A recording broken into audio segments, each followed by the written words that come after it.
প্রত্যেকটা সিরিজে কিন্তু যখন আমরা বাইরে খেললাম তখন কিন্তু তারা এই রিয়েলাইজেশনটা কিন্তু চলে আসছে যে বেটার উইকেটে কিভাবে বেটার ইকোনমিতে বোলিং করা যায়, কারণ এসব উইকেটে কিন্তু আপনার টার্ন যখন পাবেন না, কারণ আমরা তো স্পিন নির্ভর থাকি টিমগুলো।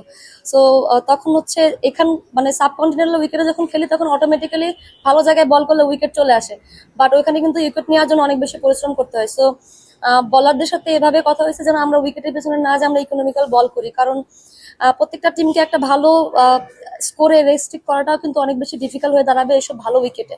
সো এদিক থেকে বলারও ওইভাবে প্রিপারেশন নিচ্ছে যে কোন লেন্থে বল করাটা বেটার, কারণ স্পিনি ট্র্যাকের লেন্থটা ডিফারেন্ট থাকে এবং ভালো ট্র্যাকে বল করা এটা থাকে অনেক অন্যরকম। সো ওয়েস্ট ইন্ডিজে যেটা ছিল যে প্রথম দিকে কিন্তু আমরা এটা অনেক বেশি সাফার করছি, বাট সেকেন্ড ম্যাচে যা একটু হলেও যারা এক্সপিরিয়েন্স ছিল তারা একটু ওভারকাম করার চেষ্টা করছে।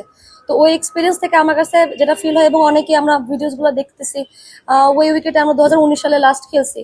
সো তারা কিন্তু তাদের তারতম্যটা বুঝতে পারছে এবং অনেক প্লেয়ার যারা আছে ওরা বিভিন্ন উইকেটে বোলিং করে অনেক বেশি স্বাচ্ছন্দ্য বোধ করে।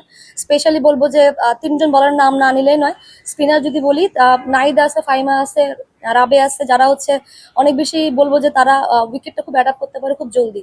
এদিক থেকে মারুফাকে যদি আমরা ভালোভাবে কাজে লাগাতে পারি, তৃষ্ণা আছে আমাদের পেস বলার, সো ওদিক থেকে তারা যদি একটা ভালো স্টার্ট দিয়ে দেয় আমার কাছে মনে হয়, আশা করি যদি আমরা বেটার ফিল্ডাররা যদি হেল্প করি বলারদের জন্য অনেক কাজটা সহজ হবে।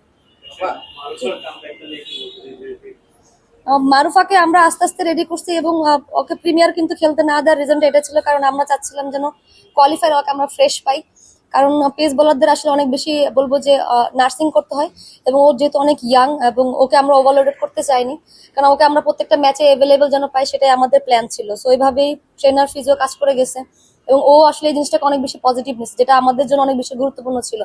যে ছোট মানুষ, আর সব থেকে বড় কথা ও প্রিমিয়ার খেলতে পারে না, একটা মনের ভিতরে একটা ওর ভিতরে একটা বারের জন্য আসে নাই যে আমি খেলতে পারি নাই বা খেললে ভালো লাগতো। বাট ও সবসময় সবকিছুতে আসলে বলে অনেক বেশি বলো যে নিজের থেকে অনেক বেশি বলো এফোর্ট দিছে এবং সেটা কিন্তু দেখা যাচ্ছে এবং ও বোলিং স্টার্ট করছে, নর্মালি প্র্যাকটিস করতেছে। তো আশা করি আমরা পাকিস্তানে ওকে আমরা প্রথম থেকেই পাবো।